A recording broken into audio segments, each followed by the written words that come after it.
Bonjour, j'espère que vous allez bien. C'est reparti pour une petite vidéo. Et aujourd'hui, on va parler de la présence. La présence à soi, la présence à l'autre. Et finalement, aujourd'hui, on va mettre surtout l'accent sur la présence à soi. Ce que j'ai envie de vous raconter là, c'est une séance où ma cliente est arrivée déjà assez stressée de sa journée. Donc on a pris le temps de respirer et de regarder au loin et de déconnecter avec la journée et de se reconcentrer sur ses ressentis et sur l'instant. Et ensuite, je lui demande quelle est sa demande et ce qu'elle aimerait explorer aujourd'hui. Et elle me dit que souvent et de façon cyclique, elle s'isole d'elle-même et des autres et qu'elle aimerait reprendre sa vie en main. Et on explore un petit peu plus. Elle me dit que sa demande, c'est quoi faire pour revenir en présence à moi-même. Elle saura qu'elle aura atteint son objectif à la fin de la séance si elle repart avec une liste de rituels, notamment, pour reprendre la main sur sa vie. Et si elle ressent de la détente au niveau de son ventre et de sa mâchoire, parce que ça se situe à ces endroits-là pour elle. Alors, il y a plusieurs choses qu'on peut se demander à ce moment-là. C'est déjà au service de quoi? C'est le fait de rendre son temps plus constructif. Non pas au sens de la productivité, mais de la sensation d'être dans la réalisation de son potentiel. Et notamment pour préparer au mieux sa prochaine étape professionnelle. En fait, dans ces moments où elle aimerait avoir un temps constructif, elle entre dans une forme d'addiction à l'action. Et elle m'exprime qu'elle est en pilote automatique à ce moment-là. Et qu'elle n'arrive plus à prendre de la hauteur. Elle me dit qu'elle aimerait faire tourner la toupie. Pour se reconnecter au pourquoi de ses actions. Alors, ce qu'on fait, c'est que déjà, on liste ce qu'elle a déjà essayé de mettre en place. Donc, par exemple, concrètement, se mettre des alertes pour revenir en présence au moment où ça sonne, mais ça ne fonctionne pas pour elle. Et on s'est intéressé à ce moment-là à développer et à améliorer ce qui marche, pour en tirer des rituels. L'idée qui émerge à ce moment-là, c'est de se créer des moments toupies et des moments roue libre. Je m'explique. Les moments toupies, c'est les moments où elle va se fixer des objectifs et des indicateurs de résultats. Comme ce qu'on est en train de faire en séance. La séance qui est finalement modélisante pour elle sur ce qu'elle pourrait reproduire pour elle-même dans les moments qu'elle souhaite constructifs. Donc là, c'est le moment de faire une pause méta, comme on appelle en langage coach, sur la séance pour se demander comment elle se situe par rapport à son objectif de séance et comment elle se situe par rapport à son état de présence dans l'ici et maintenant. Là, elle me dit qu'elle se sent justement en pleine présence. C'est intéressant d'aller explorer pourquoi. Qu'est-ce qui lui donne cette présence-là dans cet instant précis dans la séance? Elle me dit que c'est notamment la liberté qu'elle ressent et le lâcher-prise qu'elle ressent sur la structure de son discours. Et elle se sent aussi dans une liberté de parole parce qu'elle se sent en écoute bienveillante. Et elle me dit qu'elle ressent aussi beaucoup de légèreté à ce moment-là. Donc, comment on met ça à profit de sa demande?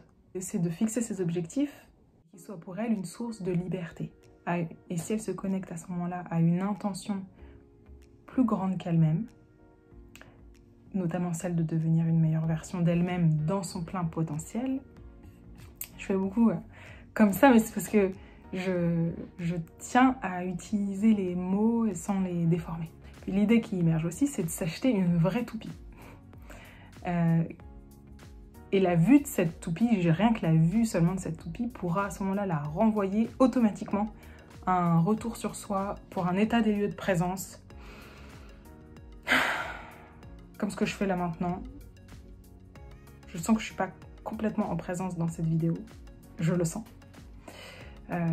On verra ce que j'en fais. Ça me donnera plein de matière à réflexion après. Mais l'idée, la vue de cette toupie, c'est de la renvoyer sur son niveau d'avancement par rapport à son objectif et recalibrer ses actions si nécessaire. Ça me donne l'opportunité de recalibrer parce que là, je sens que c'est nécessaire. Donc, je vais me replacer autrement. Je vais respirer un bon coup. Je vais moi aussi déconnecter de tout ce qui s'est passé aujourd'hui.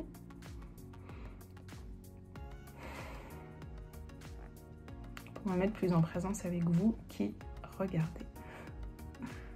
Et merci de prendre ce temps. et de me donner l'opportunité de le prendre aussi.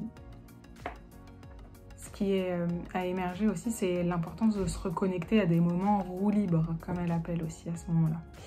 Ou des moments où elle se laisse aller à son addiction, à l'action en fait. Des moments qui sont choisis délibérément à certains moments de la semaine, où il n'y a pas trop d'enjeux, mais où là elle pourra se relâcher, si nécessaire, sur cette exigence. Et en fait, ça renvoie à une demande sous-jacente, c'est de repartir aussi avec les moyens de traverser les moments de non-présence sans culpabiliser. Est-ce que je vais choisir de mettre cette vidéo en ligne où je me suis sentie plutôt pas aussi en présence que ce que j'aimerais au démarrage, sans culpabiliser, en l'assumant aussi.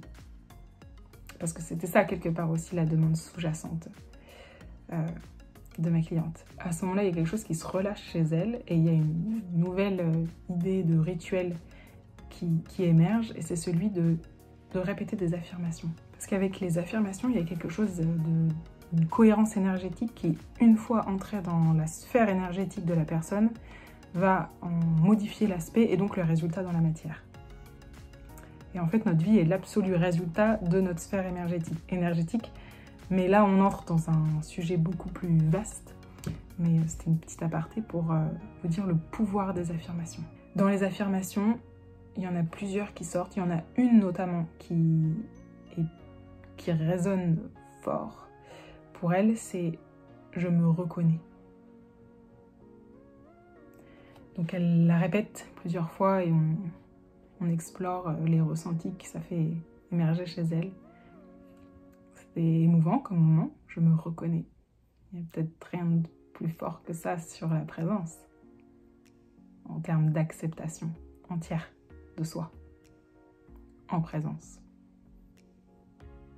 Et en présence de la non-présence peut-être aussi.